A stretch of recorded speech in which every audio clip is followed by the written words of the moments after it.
তারেক জিয়া আমার পাশে আছে, সে আমার সমস্ত খরচ দায়িত্ব তার ডিপার্টমেন্টরা আছে।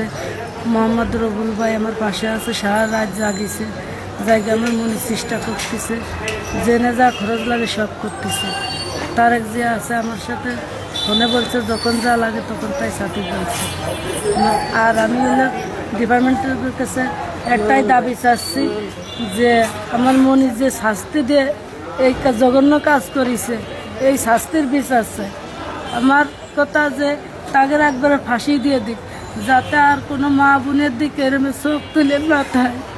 অতটুকু বাচ্চা যে কীভাবে এরকম অত্যাচার করেছে হয়তো আপনারা দেখতেছেন, কিন্তু পুরোটা তো দেখেন নেই যে তার কত বিখ্যাত যে কতগুলো বেলার দিয়ে আঘাত করেছে, তার দেহের মতো ভাষা আমার কোয়ার কায়দা নেই।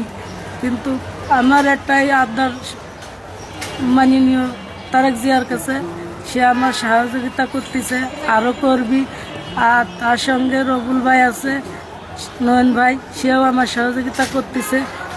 আর হলো তার সঙ্গে আরও পোলাপান আছে আমার সাথে, সারা রাত জাগে তাদের কর্ম তারা চালাই দিচ্ছে। আচ্ছা, আপনার যে মেয়েদের উপরে যে নির্যাতনটা করছে, মানে দুজনে মিলেই করছে না শুধুমাত্র আপনার তিনজনে মিলেই করছে?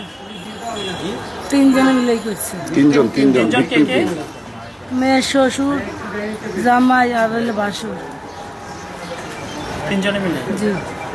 কারণ ওরা নেশা করতো, আমি আগে তো জানতাম না যে ওরা নেশা করে। আমার সাথে তো ধোঁকা দিয়েছে, আমার মনে বিয়ের আগেও বলে বিয়ে করছে, কিন্তু আমরা জানতাম না। আর ছেলের যে বাবা, উনি আরও মেয়ে লিখেছে দূরে বলে আগে জড়িত ছিল, কিন্তু দূরের তাই খালাস পাইছে। আমি আপনাদের কাছে বিচার চাচ্ছি, এই কেসের তো যেন সে খালাস পায় না, এর শাস্তি যেন হয়, এইটুকু আপনাদের কাছে আমার দাবি থাইল। তারপর আমার আরও দুটো মেয়ে ক্ষতিগ্রস্ত হয়েছে, এটুকু আপনাদের কাছে দাবি থাইল।